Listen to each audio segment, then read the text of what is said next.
Hey und herzlich willkommen zu einem neuen Videoformat von mir. Diesmal in dieser Videoreihe möchte ich dir Interviews mit hochkarätigen Gästen aus dem Crypto-Space vorstellen. Mein Ziel ist es, dir noch weitere Informationen mit auf den Weg zu geben. Hol dir jetzt also noch schnell einen Tee. Das erste Interview findet mit Patrick statt. Patrick hat auch den YouTube-Kanal Top G. Ich freue mich auf den Feedback, sei gespannt und wir sehen uns. Bis gleich, ich freue mich. Hi erstmal Patrick, schön, dass du dir Zeit genommen hast, dass wir dich Ja, hallo heute Steffi, danke. Grüße in die Schweiz Ja, und Grüße zurück. jawohl, ich habe ein paar Fragen an dich. Ich finde es richtig, Mhm. richtig cool, dass wir uns heute mal austauschen können, dass wir uns auch mal untereinander austauschen im Kryptobereich, einfach auch versuchen, vielleicht wo gibt es einfach ja, Schnittmengen, wie können wir alle davon profitieren.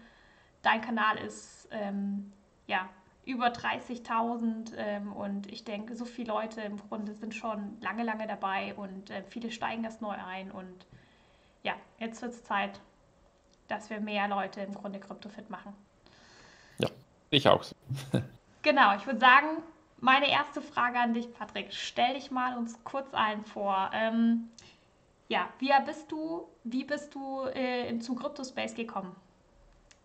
Ja, ich bin der Patrick aus der Schweiz, wie man wahrscheinlich unschwer hören kann. Und ich bin eigentlich schon, was ist das jetzt, 28, 29 Jahre in der IT. Und ich habe damals 2011 das erste Mal natürlich von Bitcoin und der Blockchain gehört. Von Anfang an Also dabei. gehört, Gehört, okay. nur gehört, Ah, genau. das wär's Und gewesen.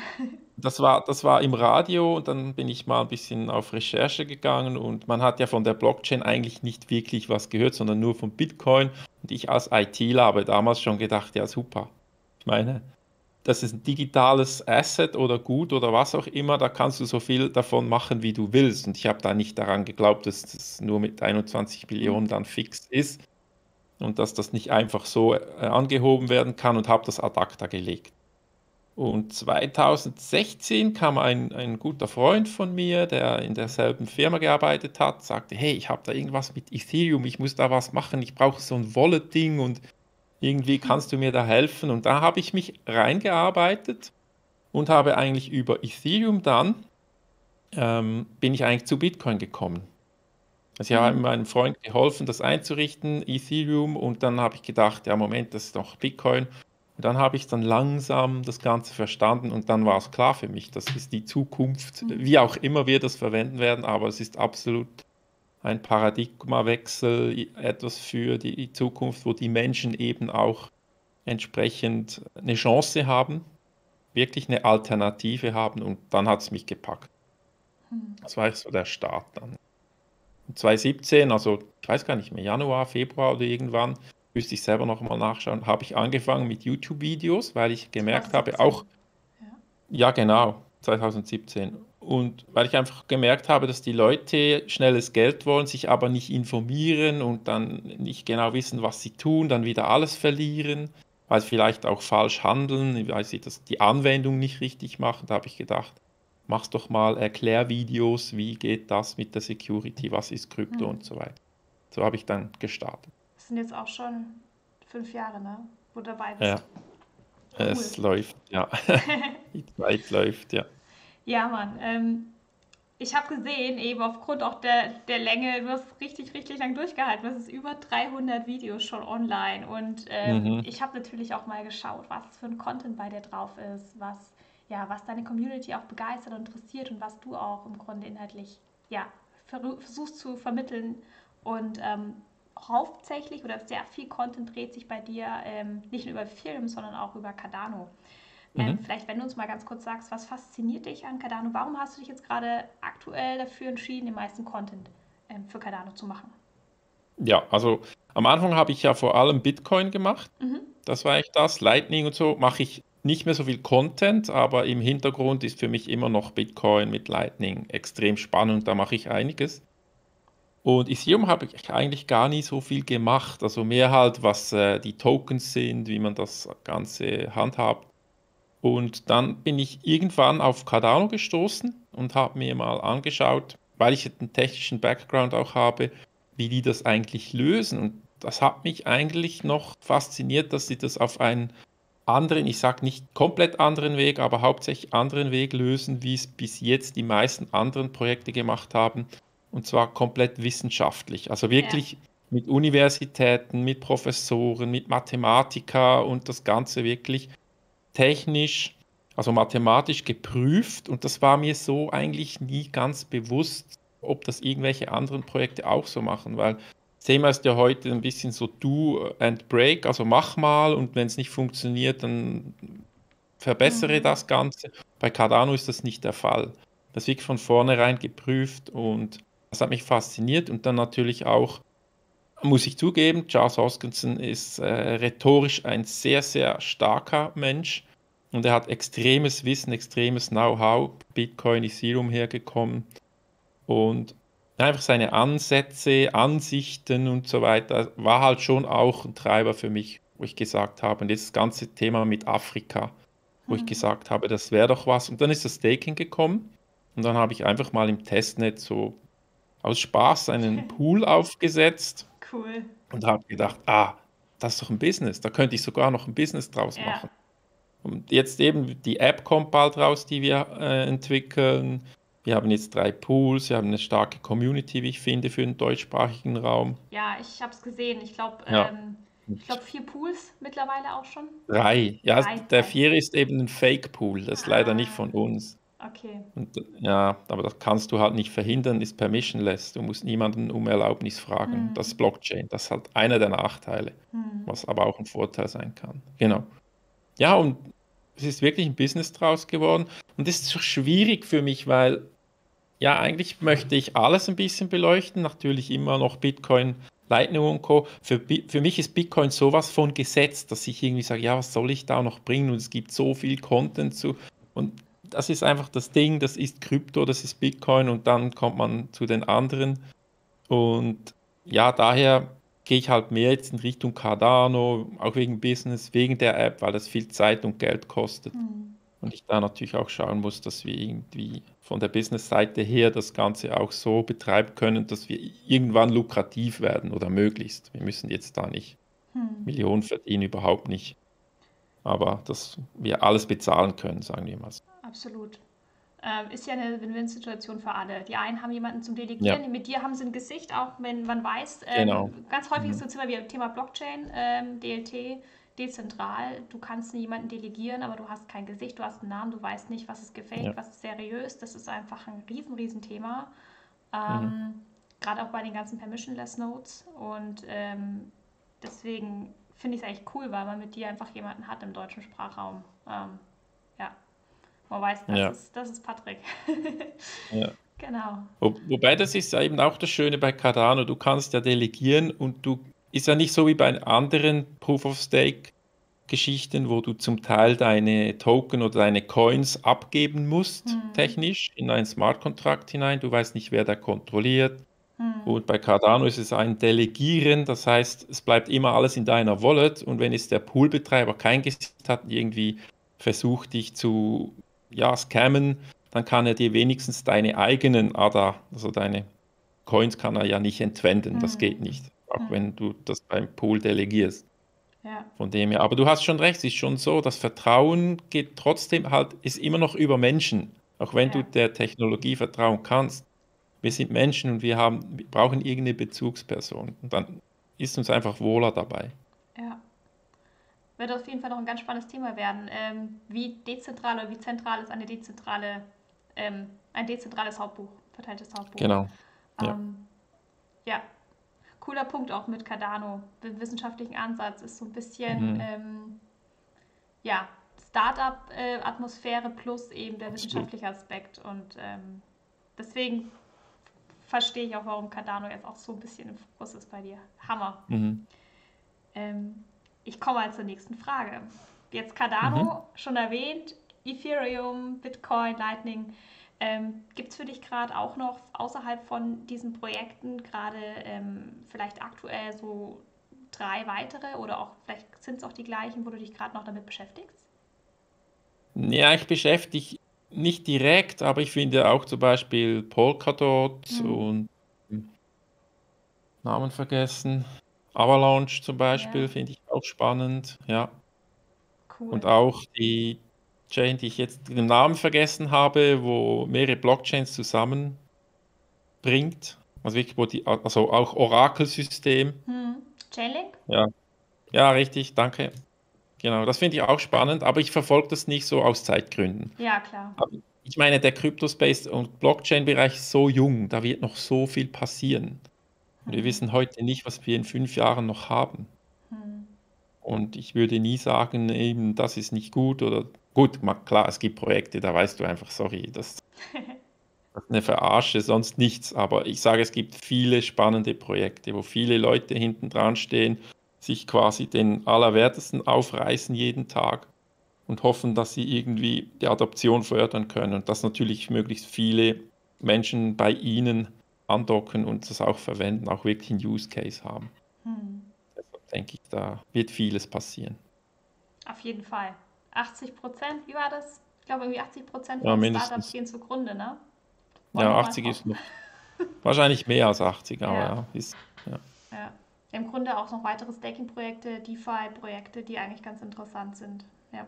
Also ja, du sprichst es an. DeFi ist für mich sehr spannend. Also generell halt, was du auf den Banken heute nicht mehr bekommst. Ich glaube, das hat Zukunft, dass du eben Zinsen bekommst, wenn du in Krypto bist. Hm. Ich denke, das ist schon ein Modell. Da hoffe ich halt einfach, dass die das jetzt anbieten als Service, nicht so werden, wie die Banken sind und irgendwann immer weniger und ja, dann, weil sie halt viel mehr vom Kuchen haben möchten. Wobei wir auch schauen müssen, halt hier der Markt, wissen wir beide, ist sehr volatil und da kannst du nicht immer die gleichen Prozente geben, das geht nicht. Und Hm. gerade jetzt, wo es wieder so runtergeht, das Interesse abnimmt, gehen auch die Prozente runter. Hm. Da höre ich natürlich schon Leute, die sagen, ja, was soll denn das? Die haben da von 10, 8% gesprochen und jetzt sind wir bei 2, 3 und so, das ist noch Hm. eine Verarsche. Und das ist sicher nicht so. Das ist einfach dem Markt geschuldet, wie der im Moment eben tickt. Ja. Wir haben immer noch ein bisschen mehr, als wir, wenn wir es auf dem Konto liegen lassen, auf dem Bankkonto. Da sind Ja, wir ich meine, Minuszinsen. Und je nachdem, wie viel du hast, ja, hast du Minus, genau. ja. Das ist so, ja. Und NFT finde ich auch sehr Ja. spannend. Das ist eine coole Sache. Ich glaube, das vor allem im Gaming-Bereich. Ja. Ja. Und bei der Kunst, ich weiß nicht. Ich habe immer so, klar ist es NFT, aber du kannst trotzdem kopieren und da muss quasi das Verifizierbare, dass du wirklich auf einen Blick siehst von außen, das ist wirklich das Original. Das Ja. fehlt noch. Ja. Weil du musst es mühsam verifizieren und ein Laie kann das nicht. Also, Ja. es ist schon schwierig, denke ich. Auf jeden Fall. Ja, das Ja. mit NFT wird uns auf jeden Fall noch weiter beschäftigen, weil NFT ist ja auch so vielfältig, wie du sagst, Kunstmarkt. Wir haben aber auch dann Mhm. eben grundsätzlich die Tokenisierung von einzelnen Objekten. Ja, Das wird noch richtig, richtig gut das wird, werden. Und dann, oh wenn es ja. auch noch reguliert wird. Mhm. Ich sehe da einfach Riesenchancen, verschiedene Sparten. Absolut. Für mich die Frage an dich, wenn wir schon das sind, was machen dann für dich gerade eben gute Projekte aus? Und schon ein bisschen gerade schon in die Richtung gegangen. Wie gehst du bei Entscheidungen vor, wenn du zum Beispiel sagst, ja, wäre für dich zum Beispiel interessanter Coin zum Investieren? Ja, ich schaue mir natürlich dann möglichst das Team an. Ich möchte ein bisschen schauen, was sind das für Leute, was weiß man über die, wie treten die gegen außen auf in den Communities, also Telegram-Gruppen, Hm. Discord, vor allem YouTube. Also wirklich, wie sprechen die, also wie können sie sich artikulieren? Haben sie wirklich Know-how? Das hörst du heraus, wenn du schon länger dabei bist. Ob jemand einfach blendet und irgendwelche Schlagwörter auswendig gelernt hat oder ob wirklich Substanz dahinter ist. Hm. Und das ist für mich wichtig. Und dann schaue ich natürlich an, ja, was für ein Use Case ist denn dahinter? Was möchten Sie lösen? Wie sieht die Roadmap aus? Wobei, da habe ich auch gelernt, es gibt Projekte, die haben kaum eine Roadmap oder eine schwache Roadmap auf den ersten Blick, sind aber, wenn du tiefer gräbst, extrem spannend und ja, können wirklich was werden. Und ja, einfach halt die Erfahrung spielt da eine ziemlich große Rolle. Hm. Ja, du Ja, bist seit über 20 Jahren in dem Bereich. Also grundsätzlich aus ja, also IT. IT natürlich, ja, Ja. aber es ist ja recht nahe. Hm. Obwohl es viele ITler hat, die ich kenne, die lachen darüber, die sagen, ja, Krypto und so, das ist ja alles nichts, nur eine Blase. Ja, wenn du dich nicht informierst, dann sprichst du wahrscheinlich so. Ja, Wir unterhalten uns in 5 Jahren nochmal mit den Leuten. Ja, genau. Für jemanden, der jetzt eben sagt, also bist schon mit dabei, für jemanden, der jetzt Neueinsteiger ist, der sagt, ja, ich würde jetzt doch einfach mal eben tatsächlich die Kryptowelt kennenlernen, ich möchte mich darauf einlassen, dem Ganzen eine Chance geben. Gibt es einen Einstiegstipp von deiner Seite aus für diejenigen und was sollte er deiner Meinung nach unbedingt beachten? Ja, also sicher mal das Erste ist, ich weiß, es ist natürlich für viele schwierig, weil es halt immer noch relativ technisch ist. Aber ich würde mal sagen, zumindest die Grundlagen, was ist eine Blockchain? Mhm. Was ist ein Wallet? Und was gibt es da für Möglichkeiten, wenn ich das alles nicht haben möchte? Also welche Anbieter gibt es da, sind seriös mittlerweile? Und dann würde ich mich als erstes einer Community anschließen. Die Frage ist natürlich immer, welcher Community? Da gibt es halt auch wieder seriöse oder nicht seriöse. Und da muss man auch den gesunden Menschenverstand gebrauchen. Das merke ich immer wieder. Viele Menschen schalten den aus, weil die Gier zu groß wird und sie einfach nur ich sag mal, den Gewinn, den sie da einfahren könnten, weil meistens geht es nun mal um das, sind wir ehrlich. Ja. Und dann einfach auf alles hören, dass man vielleicht am Anfang einfach mal liest, Videos schaut und nichts macht. Und ich habe den meisten, die mich fragen, wenn sie einsteigen wollen in Krypto, sage ich, weißt du was, gehst du auf irgendwie eine Plattform, ich nenne jetzt da mal keine, um nicht Werbung zu machen, bei der du Krypto kaufen kannst. Das kann auch ein Schweizer Unternehmen sein, als Schweizer oder eine deutsche Börse oder irgend sowas. Und dann kaufst du dir mal einen Bitcoin und sendest den mal auf dein Wallet. Und dann fängst du nämlich schon mal an, dann musst du dich mit dem zwangsläufig auseinandersetzen. Und, und dann kannst du Step by Step, kannst du dich da entsprechend ja, dann um andere Projekte kümmern. Ja. Größte Hürde finde ich auch tatsächlich für einen Einsteiger erstmal wirklich dieses ganze Technische. Jemand, der eben überhaupt niemals mit Berührungspunkte hatte. Deswegen in dem Moment, wo gerade, glaube ich, auch diese Hürden ja, sich runter reduzieren durch die Einfachkeit von Apps, In-App-Wallets und so weiter. Ja. Und wer weiß eben mit den Banken, die eines Tages die Dienste übernehmen, DeFi, Schnittmenge. Ja. Bin ich ein bisschen kritisch, aber ja. Ja. Wird wahrscheinlich so sein. Also. Ja. Gehen wir mal Richtung Vergangenheit. Also für mich ist auch immer eben wichtig, jemanden, der schon so viel Erfahrung hat. Eben nicht nur, was kann er für Tipps jemanden Neuling mitgeben, um jetzt anzufangen, sondern auch von den Fehlern zu lernen vielleicht oder von vielleicht schlechteren Erfahrungen, die jemand gemacht hat, damit einfach die in Zukunft reduziert werden. Gab es von deiner Seite aus mal eine Entscheidung, die du vielleicht anders gemacht hättest früher? Gab es vielleicht einen Fehler sogar, der in dem Bereich unterlaufen ist? Irgendwas, was du uns auch erzählen möchtest? Ja, nicht nur einen. Ich habe viele gemacht. Weil du lernst ja nur, also du Ja. lernst durch Fehler. Und ich weiß selber, ich habe am Anfang einige Bücher gelesen und das Wichtigste überhaupt war das Mindset, das eigene Mindset. Dass du wirklich dort mit dir selber dich auseinandersetzt. Wie reagierst du auf gewisse Ereignisse? Wie reagierst du auf Aussicht von riesen Mega-Gewinnen, die du dir niemals erträumt hast? Und ja, quasi auch viele sagen natürlich, ich will raus aus dem Hamsterrad. Das ist die Chance für die Zukunft. Und dann baut sich das alles so extrem in dir auf, dass du irgendwann mal vergisst, dass du eben auch Betrügern auf den Leim gehen kannst und dass du halt einfach nicht mehr rational handelst. Und das ist eigentlich das Größte. Und da hatte ich am Anfang einige solche Projekte, wo ich investiert habe, wo ich gedacht habe, das geht durch die Decke. Aber ich habe das gar nicht richtig analysiert. Weil alle haben davon gesprochen, wie cool das ist. Und gleichzeitig schaust du dir den Markt an. Also ich meine, ich habe das gemacht, was wahrscheinlich fast alle machen, wenn sie starten. Und die ganzen Tipps, die du auf YouTube bekommst von seriösen Anbietern und auch Bücher, die du liest, du weißt genau, niemand schenkt dir was. Aber trotzdem hast du das Gefühl, aber bei anderen hat es ja auch geklappt, also klappt es bei mir ja auch. Und das ist der Moment, wo du alles liegen lässt, alles, was du gelernt hast, sagst, nee, brauche ich alles nicht, weil die anderen haben es ja auch geschafft, also ich werde das auch schaffen.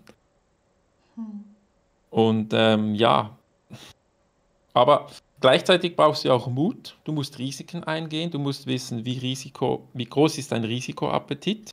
Was bist du bereit zu verlieren? Ich meine, wir können extrem sein. Du kannst wie der Didi Taihutu von der Bitcoin Family kannst du alles verkaufen, alles auf ein Pferd setzen und Glück haben. Aber du kannst auch alles verlieren. Aber wenn du alles verlierst, dann musst du sagen, da fange ich halt wieder an. Irgendwann habe ich ja angefangen. Ja. Und das sind die Menschen, die können das aber auch. Und die überlegen sich das auch wirklich gründlich. Dann geht es natürlich auch. Aber ich sage mal so, wirklich einfach eben mit Büchern lesen und so weiter. Mit Quellen, da kannst du schon viel machen und auch viele Fehler vermeiden. Man müsste halt auf die Leute hören. Aber ich wäre jetzt der Falsche, der sagt, hört auf die Menschen, die die Fehler gemacht haben, weil ihr müsst nicht dieselben Fehler nochmals machen. Weil du machst sie. Nicht alle, muss ich sagen. Ich habe schon einige nicht gemacht, dank dem, dass ich Leute gekannt habe und eben Bücher gelesen habe, die Fehler gemacht haben, die gesagt haben, mach diesen Fehler nicht. Aber trotzdem, ja. Hast du zum Beispiel mal so ein Beispiel für uns? Was für ein Fehler, also hat ganz viel was auch mit der Frage zu tun, mit der nächsten. Was konkret, wie kann jemand, der sagt, aus den Fehlern, zum Beispiel jetzt von jedem von uns, die wir machen, die wir sowieso immer wieder machen werden, aber trotzdem vielleicht ein bisschen auch ein bisschen Bewusstsein vorab entwickeln, zu sagen, alles klar, das könnte die Konsequenz sein. Gibt es irgendwie ein Beispiel, wo du sagst, so, das vielleicht wirklich nicht, das sollte gar nicht, solltest du echt nicht machen? Also wirklich, ich sag mal, du weißt das halt nicht im Voraus. Vieles weißt du nicht im Voraus, aber das Schlimmste ist wirklich, wenn du mehr Geld einsetzt, als du bereit bist zu verlieren. Weil du musst dir immer sagen, ich setze jetzt, ich sag mal, 1.000 € und wenn die weg sind, sind sie weg. Und das muss dich wirklich emotional null berühren. Und dann ist gut. Aber wenn du zum Beispiel sagst, boah, die habe ich mir jetzt 10 Jahre habe ich gespart und wenn das weg ist, dann habe ich ein Problem für die Zukunft. Aber komm, das wird schon, ich investiere alles. Ja. Und ich hatte schon am Anfang, war das, also bevor eigentlich der Run war auf 2017, habe ich in einige Projekte investiert, die da aber nichts geworden sind. Und da war ich schon an einem einem Tiefpunkt. Und man sagt ja, man liest in den meisten Büchern, die meisten erfolgreichen Menschen sind mindestens einmal fast pleite gewesen. Und das glaubst du nicht. Du glaubst, ja, kann nicht sein, Krypto und so weiter. Und das ist durch dein eigenes Verhalten, dass das dann passiert, dass du fast pleite gewesen bist. Aber ich habe mir zum Beispiel damals gesagt, ja, dann gehe ich halt wieder arbeiten in diesem Sinne, suche ich mir ein Mandat, so wie ich das halt gemacht habe. Und dann verdiene ich da was und kann das wieder investieren. Und so war es dann auch. Und da kam der ran und dann habe ich natürlich schon mal gelernt aus den Fehlern. Und wir haben ja mehrere Chancen in Krypto, das muss man auch schauen. Auch wenn wir Fehler machen, erstmal lernen wir davon, also hoffentlich, nicht alle Menschen lernen von Fehlern, aber sollte man. Und dann hast du ja 2017 hast du eine Chance gehabt und dann 2021 hast du die zweite Chance gehabt. Irgendwann sollte dann jeder merken, ja, okay, so funktioniert es, ja, Ja. genau. Und natürlich auch eben Fehler, du hast ein Projekt, du analysierst das, du bist so überzeugt davon, dass das Projekt auf jeden Fall durchkommt, dass die Adoption und so weiter, das wird alles klappen, dann investierst du auch hier wieder zu viel Geld. Da hatte ich auch 2, 3 Projekte, wo ich das so gemacht habe. Gibt es also für dich auch so einen Tipp, wenn du sagst, so ja, Risiko ist bei einem Investmentprojekt, was noch relativ jung ist, wo ich sage, ist super potenzialträchtig, aber tatsächlich einfach aufgrund des hohen Risikos für mich auch so, dass ich einfach nur ein Maximalbudget reinschmeiß von dessen. Hast du für dich da Ja. was definiert? Ja, genau. Also ich habe damals dann, also wo ich das erste Mal eben zu viel verloren habe, habe ich immer gesagt, ich sage jetzt nicht die Zahl, aber Ja. eine bestimmte fixe Summe, die ich in jedes Projekt reingebe. Egal, auch wenn ich noch so ein Riesenpotenzial gesehen habe. Da habe ich einfach fix den Betrag und ich wusste, ich kann mit diesem Betrag 4, 5, 6 Projekte gleichzeitig haben. Aber das ist auch was, eben mehrere Einkommensströme ist ein anderes Thema. Aber eben auch beim Investment habe ich so bis maximal 6 Projekte mir ausgesucht und gleich viel investiert. Und ich sage deshalb 6, weil ich weiß, es gibt viele, die haben 30, 40, 50, hast du nicht gesehen. Jetzt zum Das Thema ist, Diversifikation, ne? genau, das Ja. ist unmöglich, also jetzt für mich auch, dass du in der Zeit, die du zur Verfügung hast, mehr als 5 bis 6 Projekte seriös bewerten kannst Und du musst ja immer am Ball bleiben. Das ist quasi eine tägliche Aufgabe. Du bist in den Communities drin, du liest, was geht dort ab, du schaust dir die Updates an, vielleicht gehst du sogar, jetzt, wenn du ein bisschen was vom Programmieren verstehst, auf GitHub, schaust dir die Commits an, also was arbeiten die am Code, wie sieht das aus, gibt es Testversionen und so weiter, wie ist der Fortschritt. Das kannst du nicht, wenn du also mehr als 5, 6, das geht nicht. Dann ist es nicht mehr seriös, dann ist es nur noch Lotto. Also einfach Gamble von dem her. Ja. Und das habe ich ganz am Anfang auch gemacht. Ich hatte auch 30, 40 Projekte. Und dann habe ich das alles rausgeschmissen und nur noch die wenigen. Und ich meine, jetzt auch bei Cardano, ich habe da eben auch nicht so viel investiert, wie ich aber gedacht habe, weil ich einfach meine Limite hatte und gesagt habe, nee, mehr mache ich einfach nicht. Und ich habe keine Garantie, auch jetzt noch bei Cardano. Wir haben nirgends eine Garantie, dem her. Gleiches Thema, es ist Krypto, ne? Also Leute, ganz wichtig Ja. auch für euch, wenn ihr das Interview irgendwann euch mal anschaut, fangt einfach wirklich vielleicht mit ein, zwei Sachen an, Themen, lest euch in irgendwelche Projekte ein, die euch interessieren und bleibt erstmal ein bisschen dabei, bis ihr euch ein bisschen wohler fühlt mit denen, bis ihr vertrauter seid und ihr für euch entscheidet, ja, wie viel möchte ich überhaupt grundsätzlich im Crypto-Space investiert sein. Und was kann ich auch verlieren, ohne dass ich da mit Kreditschulden von was weiß ich, wie viel Tausendern im Hintergrund dann arbeiten gehen muss dafür, das wieder reinzuholen. Hm. Ja. Also ich meine, da hat man immer noch deine Videos, da bekommt man einen super Überblick, was ist das überhaupt, in was ich da investiere. Du beschreibst ja da einige Projekte, was die machen, für was die da sind. Und da kann man ja bei dir schon mal einen super Überblick bekommen. Und das machen ja die meisten schon gar nicht. Die gehen in die Community rein und wenn irgendwie 15 Leute sagen, hey, das ist im Fall genial, das geht durch die Decke, dann kaufen die einfach mal. Haben das noch nie gehört, noch nie gesehen, nur weil es ein paar Leute sagen. Das ist auch so was. Hört nicht auf die Leute, die in der Community irgendwas an den Mann bringen oder an die Frau bringen wollen, weil schlussendlich wollen die ihre eigenen Bags schillen und dass sie dann mehr Wert haben, also mehr im Preis dann. Ja. Ja, ist mir ganz wichtig.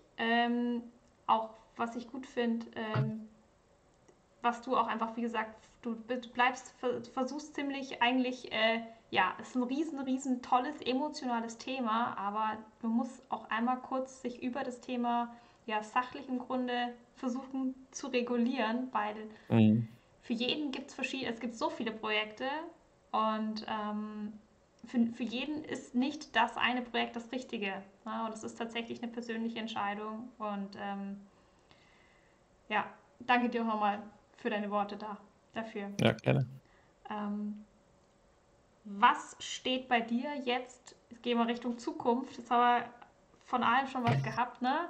Was steht bei dir für die Zukunft an? Also wir sind jetzt gerade, ich weiß jetzt bei dir gerade Cardano gerade ziemlich drin mit Staking Pools und App. Geht da auch bei dir die Reise 2022 hin? Was sind deine Schwerpunkte? Verrat uns da mal so ein paar Insights vielleicht. Nur was es Genau, gesagt ist. Ja, also Schwerpunkt ist sicher mal die App dann wirklich live zu bringen. Die ist jetzt in der Beta-Phase und dann mal schauen, kommt die an? Müssen wir was ändern? War unser Konzept, unsere Idee dahinter vielleicht nicht so, dass es die Leute interessiert? Müssen wir was anderes machen? Und dann natürlich weiterhin Cardano, da wird auch viel passieren an Skalierung und dann werden natürlich noch die Pools entsprechend, die Sättigung wird reduziert, also dass quasi ein Pool nicht größer sein kann, dass er eher kleiner sein muss. Und dann haben wir auch die Herausforderung in diesem Jahr eben wegen der Poolgröße brauchen wir mehr Pools als 3. Dann ist aber wieder die Frage, ist das gut? Wollen wir das überhaupt? Weil wir wollen ja nicht, dass ein Anbieter oder ein Betreiber alle Pools irgendwann hat. Es soll ja möglichst dezentral sein, auch von den Pools. Auch wenn ein Pool nicht die Macht hat, wie jetzt ein Miner oder ein Delegator natürlich, ist da ein bisschen anders geregelt. Und das sind so Dinge. Und was mache ich zum Beispiel, wenn wir jetzt in so einen Bärenmarkt kommen, dass die Pools viel zu wenig abwerfen? Klar, wir haben Rückstellung gemacht, wir können auch ein paar Monate noch, wenn der Markt auf Null ist, können wir immer noch operieren. Aber die Frage ist natürlich, wie sinnvoll ist denn das, wenn jetzt niemand mehr Interesse hat? Ja. Aber das sind genau die Zeiten, wo du dann eben weiterentwickeln musst, weil du dann bereit bist, wenn der Markt wieder kommt, wovon wir ja ausgehen, dass du dann wirklich etwas da hast, was die Leute auch interessiert. Und dann kannst du wieder profitieren. Und diese Durststrecke, die musst du einfach überleben in diesem Sinne. Es ist wie Und Pool-Trading, oder? Das ist eigentlich wie, also wie an der Börse eigentlich. Vorbereiten, nachbereiten. ja, Ja, genau, genau. Und ja, das ist eigentlich 2022 ist wirklich momentan die App. Das ist wirklich so das Ding. Und was mit den Pools ist. Ja. ganz kurz nochmal, Patrick, für diejenigen, welche App, wie heißt, also was Also das nochmal ganz Produkt grob, wie heißt soll es beschreiben? Stake-It. Ja, Ja, genau. Stake-It und die App, das ist eine Portfolio-App, wo du quasi deine Stakes, du kannst auch eine Wallet-Adresse oder so eingeben, dann siehst du alle Transaktionen. Du wirst dann das Ganze, die Rewards, die du bekommst durch die Delegation, siehst du, du hast Realtime Rewards, wo du wirklich, wenn jetzt ein Block gefunden wird von der Blockchain von Cardano und du in diesem Pool bist, bekommst du eine Nachricht auf dem Smartphone, die dann sagt, neuer Block gefunden, kann ich sprechen, dann dein Anteil vom Block ja, Reward ist so und so viel. ja. Und dann sollst du dann auch noch das Ganze exportieren können für die Steuern. Ist ja gerade für unsere deutschen Freunde sehr wichtig, weil du das Cool. ja wirklich so belegen musst. Riesenthema. Finde ich, Ja, wusste ich gar nicht, dass ihr das genau. mit dem Steuern auch jetzt schon mit integriert. Also Ja, genau. Das wollen spannend. wir auf jeden Fall auch drin haben dann im Release, dass du das exportieren kannst für die Steuern. Ja, und Cool. das ist so das, was die App macht, ja. Finde ich richtig Und du hast spannend. einen Pool Explorer drin, wo du schauen kannst, wie performt der Pool. Sind natürlich alle Pools drin, nicht nur unsere. Und ja, da hast du eine Übersicht und kommen laufend dann neue Möglichkeiten dazu. Wir hören da sehr stark auf die Community, was sie sich wünschen. Und das bauen wir dann ein. Unglaublich spannend. Ich drücke die Daumen, dass ihr da Ja, weiter ja, in der danke. Entwicklung erfolgreich, also einfach Ja, weiter so macht. Und ich glaube, das seid ihr ziemlich Vorreiter im deutschen Markt, auch was Thema mit regulierten Übersichten angeht. In der App im Grunde ein Staking-Übersicht aufbereitet. Und toi, toi, toi. ja, danke, danke. Ja, wir sind ja schon nicht die Ersten. Jetzt vielleicht im deutschsprachigen Raum. Ich weiß gar nicht, ob es da, weil Pool-Tool ist, glaube ich, nicht von Deutschen. Aber da gibt es ja schon mit Data Pools und so. Aber eben solche App, die das macht mit Realtime Rewards, da sind wir im Moment eigentlich die Ersten, die das Realtime berechnen. Ja, Okay, genau. cool. Muss ich nochmal anschauen, deine Seite. Interessant. Mhm. Ja, das sind meine Fragen so gewesen an dich. Ja, ich wollte mich an der Stelle einfach mal für deine Zeit bedanken, dass du die genommen hast, dass du einfach mal ein paar Sachen geteilt hast. Es sind auch viele persönliche Sachen dabei, wie ich finde. Es ist immer schwierig.